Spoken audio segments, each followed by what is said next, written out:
0300 hours. The Red Sea.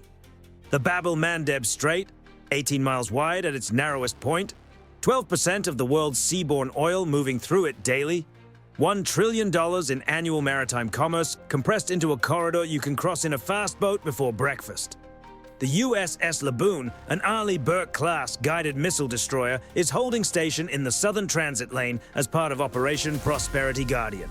Her crew of 300 is at watch. Her Aegis combat system is running. From the Yemeni coastline, a command is given. 22 weapons leave the ground in under 90 seconds. 14 unmanned aerial vehicles, 8 configured as one-way attack munitions, 6 as decoys designed to absorb interceptor missiles that cost considerably more than the drones themselves, 6 anti-ship cruise missiles, 4 subsonic sea skimmers threading the wave surface at 10 meters altitude, 2 faster variants.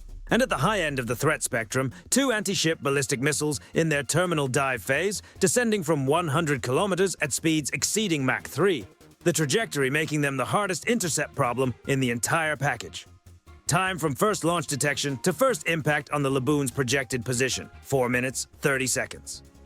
The Houthi commanders who planned this believed that 22 simultaneous threats arriving from multiple vectors, altitudes, and speed regimes would present a defensive system with more targeting decisions than it could process in the available time. The logic is mathematically sound when applied against a single ship operating its own sensors and making its own engagement decisions. It fails completely when the ship is a node in a network that had already been watching for 9 hours before the first booster ignited. 15 seconds after launch, the Space-Based Infrared System Satellite Constellation, SBIRS, holding geosynchronous orbit 22,000 miles above the Earth, registered the infrared plumes of 22 motors igniting against the cool background radiation of the Arabian Peninsula.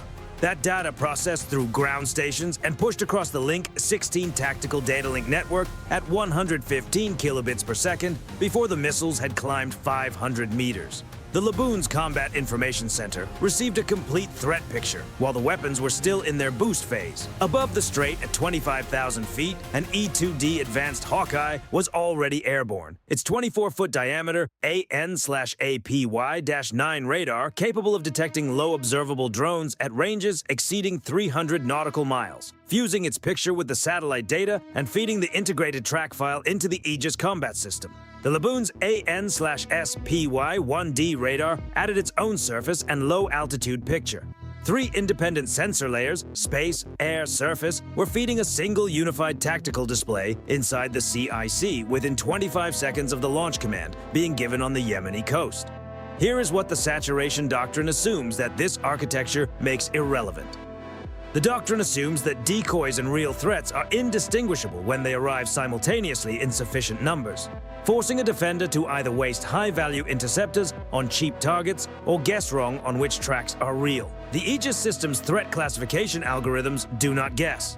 They evaluate radar cross-section, flight profile, altitude, speed, and terminal guidance behavior simultaneously across every track in the picture and assign engagement priority based on damage potential rather than arrival sequence. The 8 decoy UAVs, flying at 115 knots at 50 feet altitude, had a different radar and thermal signature from the moment they appeared than the anti-ship ballistic missiles diving at Mach 3 from the stratosphere. They were categorized differently from first detection. The Houthi commanders were not attacking a ship.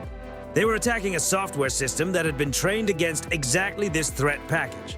The outcome was computed before the weapons reached 10,000 feet. If you had to allocate a finite interceptor inventory against a 22-weapon mixed salvo in 270 seconds, how would you sequence the engagement? Ballistic missiles first while they're still in the exoatmosphere, or lead with electronic attack on the drone swarm to reduce the interceptor load before it reaches terminal range? Tell us your logic in the comments. The 2 anti-ship ballistic missiles represented the highest priority threat in the package. At Mach 3 terminal velocity, the intercept window is short and narrows fast. The engagement decision needs to happen while they are still in the exoatmosphere, where a kinetic intercept vehicle has enough room to maneuver to the collision point. The tactical action officer gave the order.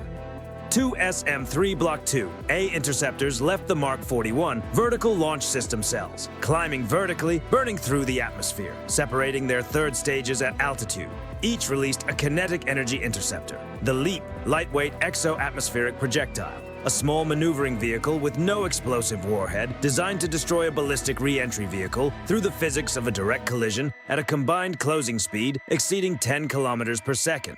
The intercepts occurred at 600 kilometers from the Laboon's position. 2 ballistic missiles became debris fields above the atmosphere.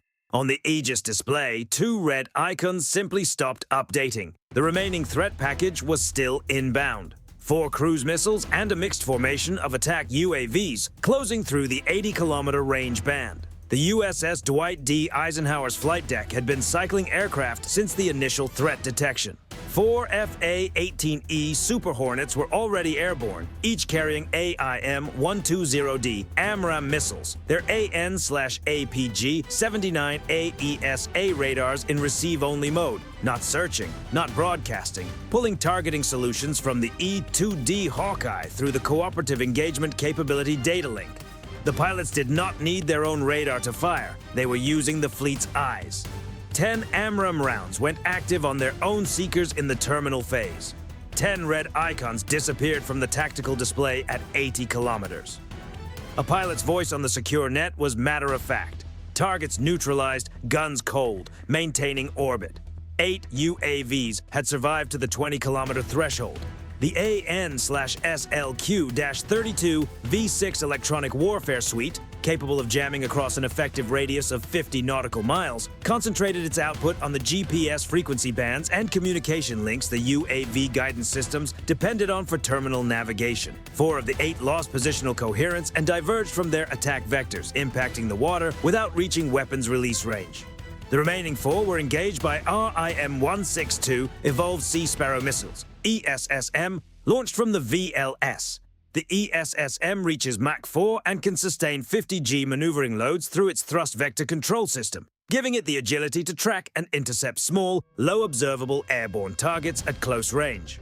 4 missiles, 4 detonations, 4 tracks removed from the display. 2 UAVs made it through, not through any tactical failure. Not because the system miscalculated. Saturation doctrine accepts attrition, its architect's plan for a percentage to penetrate. These 2 were that percentage, continuing their terminal dive toward the Laboon's hull at 300 meters and closing, below the effective engagement altitude of every system that had engaged the salvo up to this point. The Phalanx close-in weapon system, Block 1B, does not receive targeting data from Aegis. It does not integrate with Link 16.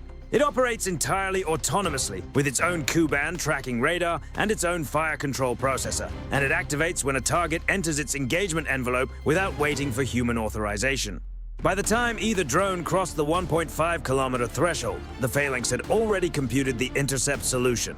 6 barrels, 4,500 rounds per minute. Tungsten penetrator rounds with every 5th round a tracer. The firing sequence lasted under 2 seconds per target.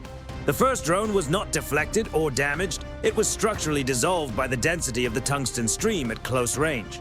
The mount traversed and engaged the second before the debris from the first had reached the water. All threats neutralized, 0 impacts on the hull. The CIC logged the engagement time from first detection to last intercept, 4 minutes, 12 seconds, 18 seconds inside the window. The engagement was not over, it had transitioned.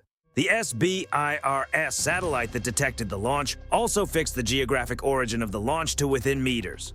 The E-2D's radar picture, combined with electronic intelligence collected by the AN/ALQ-214 jamming pods carried by the Super Hornets, had characterized the radar emission signatures of the launcher vehicles and the UAV control stations operating on the Yemeni coast.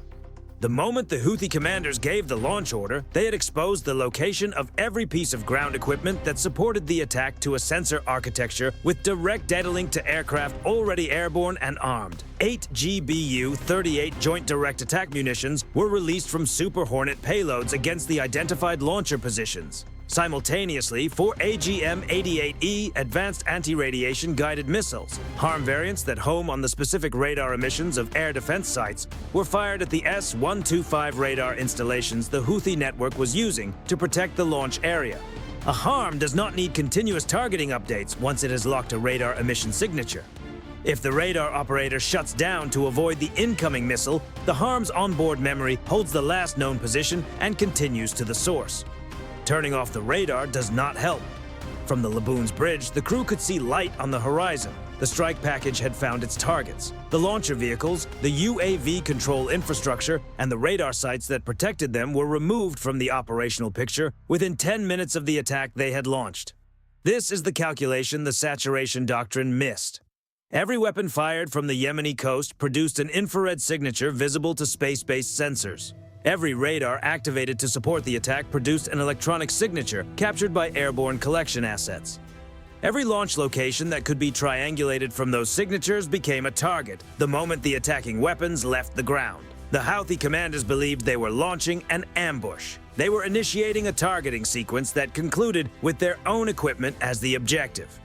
The Bab el-Mandeb remained open. Commercial traffic continued transiting the strait without interruption. The Laboon resumed her patrol position. The Eisenhower's flight deck cycled her aircraft back through recovery. Consider the exchange ratio that this engagement produced. The Houthi salvo, 22 weapons representing significant logistical investment and planning, achieved zero hull damage and exposed the location of the ground infrastructure that supported it. The defensive response consumed interceptors and strike ordnance, all of which can be replenished at sea or in port. The ground equipment that generated the salvo cannot be replaced at the same speed it was destroyed. The cost structure of this equation does not favor the attacker over time. Modern naval saturation doctrine was developed against the assumption that a defending ship, operating alone with finite interceptors and finite processing capacity, will eventually encounter a salvo large enough to exhaust its resources before exhausting the threat. That assumption was accurate when ships fought individually. It has not been accurate since cooperative engagement capability fused multiple ships and aircraft into a single sensor shooter network where the interceptor inventory and the detection architecture scale with the number of nodes, not the capacity of any single hull. The Laboon did not defeat 22 weapons. A network that extended from geosynchronous orbit to the bottom of the threat stack defeated 22 weapons, using the Laboon as one of its endpoints. The distinction matters because it defines what the attacker would need to overwhelm the defense. Not a larger salvo against one ship, but a simultaneous salvo large enough to saturate the entire network simultaneously. That is a fundamentally different and considerably more difficult problem. Here is the strategic question that follows from this engagement. If Houthi planners understand that every launch exposes their ground infrastructure to a retaliatory strike, and if the equipment being destroyed is harder to replace than the interceptors being consumed, at what point does the launch decision stop being operationally rational, regardless of the ideology driving it? And if the answer is that ideology overrides operational rationality, what does that tell us about the limits of deterrence based purely on cost imposition? Leave your thinking below.